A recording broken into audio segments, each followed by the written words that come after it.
Standard 12th, Unit 1, Applications of Matrix and Determinant. What is matrix அப்படின்னா a rectangular array of element with order m cross n. அதே இது அந்த m n ஈக்குவலாக இருந்துச்சு அப்படின்னா number of row is equal to number of column அப்படின்னா அதுக்கு பேர் ஸ்கொயர் மேட்ரிக்ஸ். ஸ்கொயர் மேட்ரிக்ஸில் ரெண்டு விஷயம் டெரைவ் பண்ணி எடுக்கிறேன். ஒன்று ஸ்கொயர் மேட்ரிக்ஸ் ஆஃப் பி அப்படிங்கிறது is inverse to matrix A if AB is equal to BA is equal to IN. ஓகேவா? பிங்கிற ஒரு மேட்ரிக்ஸ் ஏக்கு இன்வர்ஸாக இருக்கணும் அப்படின்னா அந்த பியோட ஏ மல்டி பண்ணாலும் சரி ஏயோட பிஏ மல்டி பண்ணாலும் ஐடென்டி கிடைக்கணும். அப்படி இருந்துச்சு அப்படின்னா அந்த பி அந்த ஏக்கு இன்வர்ஸ் அப்படின்னு அர்த்தம்.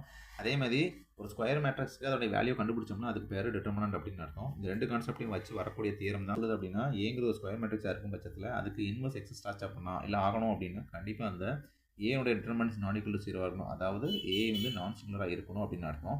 இதான் தியரம். இந்த தியரத்தை நம்ம ஒரு ஃபார்முலா எடுக்கிறோம், கண்டுபிடிச்சிருக்கோம். இந்த formula A inverse equal to 1/determinant of A into adjoint of A.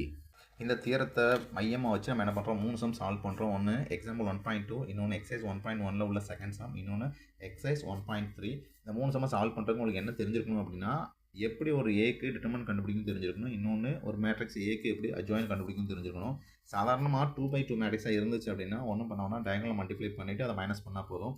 அதான் determinant of A is equal to A11 into A22 minus A21 into A12. அவ்வளோதான். இதே இது 2/2 மேட்ரிக்ஸாக இருந்துச்சு அப்படின்னா ஏதாட்டும் ரோவோ காலமோ செலக்ட் பண்ணிட்டு அதனுடைய கோஃபேக்டர்ஸை கூட கண்டுபிடிச்சி மல்டிப்ளை பண்ணிங்கன்னா போதும். என்ன தேவையில்லை, எல்லாத்தையும் மல்டிப்ளை பண்ண அவசியம் கிடையாது.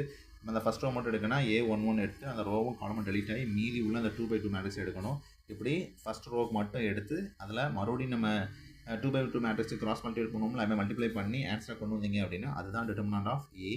அடுத்தது அட்ஜாயிண்ட் ஆஃப் ஏ எப்படி கண்டுபிடிக்கணும் அப்படின்னா ஏதாட்டும் ஒரு 2/2 மேட்ரிக்ஸ் கொடுத்துருந்தாங்க அப்படின்னா அட்ஜாயிண்ட் ஆஃப் ஏ அப்படிங்கிறது is matrix of cofactor of ஏ.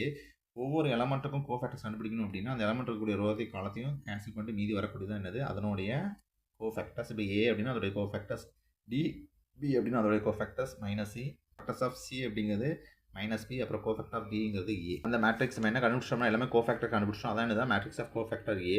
இதுக்கு டிரான்ஸ்போஸ் கண்டுபிடிச்சோம்னா அதான் அட்ஜாயிண்ட். இப்படி தான் அட்ஜாயிண்ட் கண்டுபிடிக்கணும். இதுக்கு ஷார்ட்கட் இருக்குது, ஒன்றுமே செய்ய வேண்டாம். டயகனலில் உள்ள ஏடியை மட்டும் மாற்றி எழுதிட்டு அதை டயகனலில் உள்ள சைனை மாற்றி எழுதிங்கன்னா அதுதான் என்னது shortcut for finding the adjoint of 2/2 matrix. Okay, அதுக்கப்புறம் வந்து 3 மேட்ரிக்ஸ் கண்டுபிடிக்கிறதுக்கு அந்த எலமெண்ட்டை விட்டுட்டு மீதி அந்த எலமெண்ட்டையும் அந்த ரோவையும் எடுத்து விட்டுட்டு அதில் உள்ள மீதி வரக்கூடிய அந்த 2/2 மேட்ரிக்ஸை ஒவ்வொரு எலமெண்ட் பிளேஸ்லையுமே கண்டுபிடிக்கணும். இது பேர் தான் cofactors of A1, A11, A12, A13. அந்தந்த எலமெண்ட்டு அந்தந்த பிளேஸ்மெண்ட்டில் அந்த கோஃபேக்டர் சப்மிட் பண்ணுறீங்க. இதெல்லாம் சால்வ் பண்ணிங்கன்னா அதுதான் என்ன அப்படின்னா it's cofactor of matrix A அப்படின்னு வரும். அதுக்கு என்ன பண்ணணும், டிரான்ஸ்போஸ் கண்டுபிடிக்கணும். டிரான்ஸ்போஸ் கண்டுபிடிச்சிங்க அப்படின்னா அதுதான் அட்ஜாயிண்ட் ஆஃப் ஏ. மறக்காம சர்ப்ரைஸ் பண்ணுங்க. தேங்க்யூ.